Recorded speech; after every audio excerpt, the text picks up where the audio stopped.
Okay, I'm in Spokane, Washington. It is almost 10 o'clock, and my flight has been delayed for the 15th time. I kid you not, 15th time. I was thinking about this. I've got probably 250 flights under my belt. And I think we get so accustomed to like big numbers, right? We talk about businesses and revenue numbers, and they're just like, they're massive, right? They're crazy big. Talk about millions and trillions and debt and all this shit. So 250 doesn't seem that much, but if you took a flight a month for a year, that'd be 12. 5 years, that'd be 60. So if I look at 250 flights in, I don't know, a couple of years, it's actually a pretty astronomical number. It's so much travel. I've never had a single flight this delayed. Like this flight was delayed like 3:12 departure time to 3:45 to 3:55 to 4:12, 4:15, 4:45, 5:15. Like it was like every 30 minutes it got delayed another 30 minutes. So you just can't plan, right? You can't really move things forward. Well, this is a feeling that I don't think many actually understand. This feeling is the unknown. This is like, welcome to no man's land. Welcome to you're not sure. Welcome to, damn, you just can't do anything about it. I can't do anything about this. I wish I could. I wish I could just fix it. I wish I could just snap my fingers, both of them, or all four of them, and make something happen. But here's the reality. I can't do that. No. I cannot do that. What I can do, though, is ride the wave. So I was thinking about what it means to ride the wave, what it means to like really experience this. I'm at a hotel now. I decided, actually, here's a fun fact. I decided to get a hotel because this, to me, is like, this is luxury. This is wealth. Being in a hotel room, I don't even think I'm going to be here tonight. I don't know. Like, I could be here tonight, but I might also get my flight in the next hour. I don't know. But I really wanted a place. I was hanging a bar for like 6 hours. Like it was technically a restaurant, but I was just sitting in the restaurant for literally since 12 p.m. noon until like 6:45, 7. I'm like, man, I would love a place to go sit and lay down or sit and think or whatever. I've learned that you spend money on what you care about, you cut in places you don't. You just got to be a little bit ruthless. But one of the things I value the most is being able to sit here and just relax. I love your hotel room. I love a staycation. I love going to a new city and staying and walking around. Now, I didn't get to walk around. This is Spokane, Washington, but I still appreciate that. I guess here's something that I don't think most people understand. When you're in business, here this weekend for a business trip, it's a great weekend. Great weekend. I have a lot to process, a lot to do, a lot to like digest from this weekend. But then like a flight interrupts your schedule. Like it's interrupting my schedule with my son. It's interrupting my schedule with my friends. It's interrupting my schedule with my business. It's very interrupted. And no one gets to see or talk about this in the land of entrepreneurship because entrepreneurs, and you know this if you run a business, you cannot show your inflexibility. You can't. You can't be like, oh man, it's the worst day ever. Because in a way, no one cares. No one cares. Nobody gives a fuck. If it's the worst day ever, no one cares. If you're an employee and you've had the worst day ever, no one cares. Like, I don't think anybody cares anyway. I guess my point is that in entrepreneurship, you have an added amount of responsibility. You have an added amount of like, damn, I got to figure this out. But you don't have an added amount of reward with like a proportional amount of the responsibility. I remember being an employee where the added amount of responsibility was somewhat minimal, at least compared to what I know now as a business owner, right? Added amount of responsibility went up, but added amount of reward went up somewhat proportionally. Like you can tell me if I'm wrong. You can tell me if I'm way off base.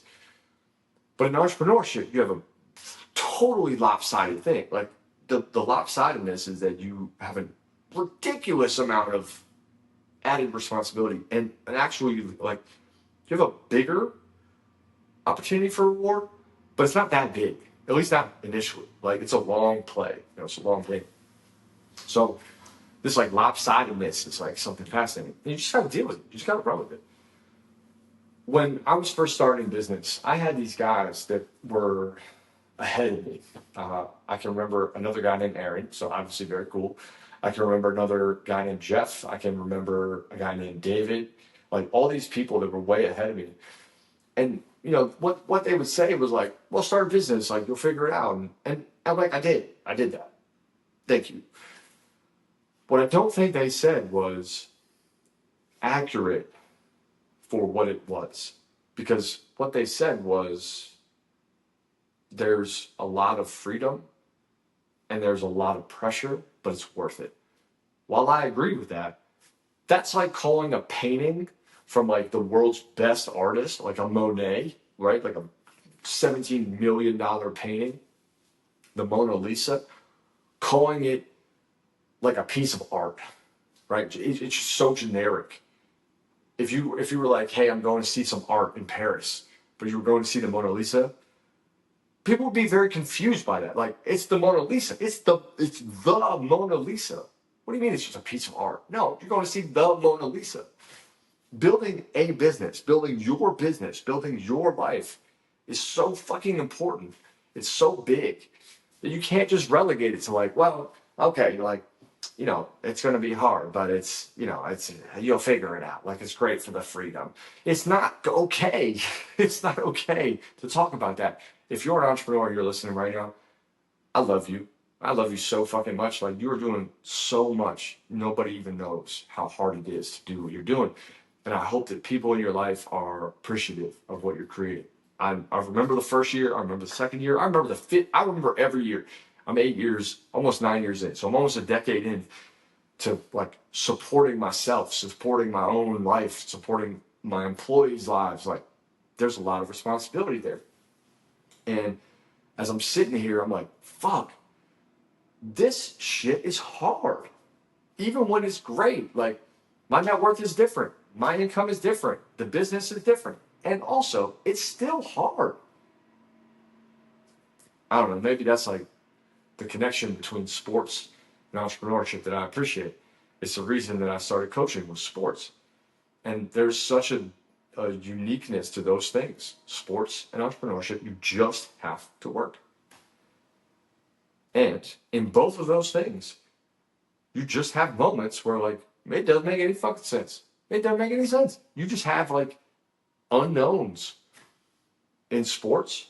So I played soccer through college, and it was my favorite game when I was growing up, watching like the World Cup, and I went to Brazil in 2014. Like, there were so many cool things. But in soccer, like, there's an unknown. Fuck, the ball might take a spin, or chaos happens. You just don't know. There's an unknown. And in business, there's an unknown. Just like that, I can't predict the flight. I can't predict these things. Can't predict an injury. Can't predict, like, as much as we try to pretend like we can predict revenues and like P&Ls and all these things, you can't. You don't have control over a thing. I have learned such big lessons about control this year. If you don't have control over it, let it go.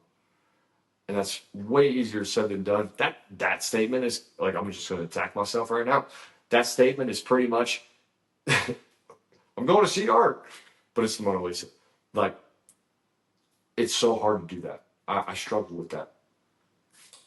One of the guys I met with today said something, and I think I'm going to do a whole episode on this.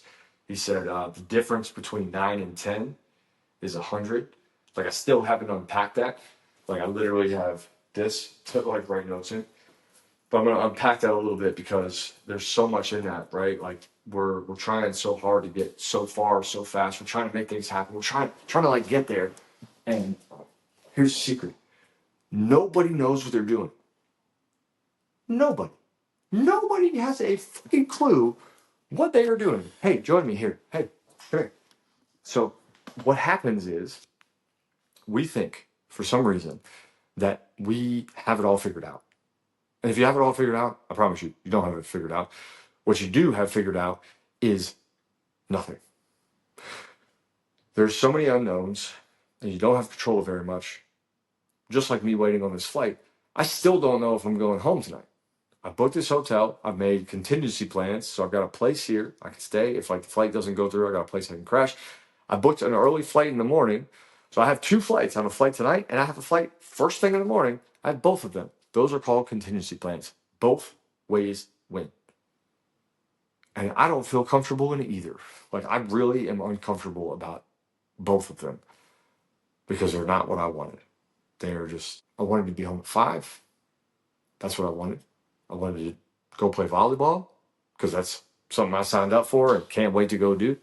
Love that game. I wanted to go to bed on time. I wanted to journal and plan my week. Like some of these things I can do, but like it's totally different context. You all know what I'm talking about.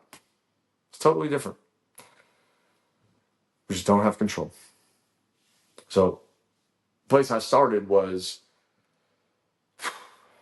sometimes it just, you don't know. Can't plan. And can't plan this. What do you do when you lose control? What do you do when you don't have it all figured out? Do you freak out? Like I used to freak out. Do you like try to grasp for it? Do you like fight? Do you, I don't know, start drama? Do you like research? Like what do you do? I'm sure you do something. Maybe you could teach me. Maybe it's all. I feel like this is like a like great chance to like cue Biggie. It was all a dream. It was all. Oh man. It was all a dream. I used to read Word Up magazine. It was great. Yeah, I feel like sometimes it's all a dream. Like what the fuck is this? I can't plan. I have no control. I don't know what I'm doing. Isn't that great? Isn't that great? Isn't that great? Life is good. If you just ride the wave. At least that's what I'm told. See you next time.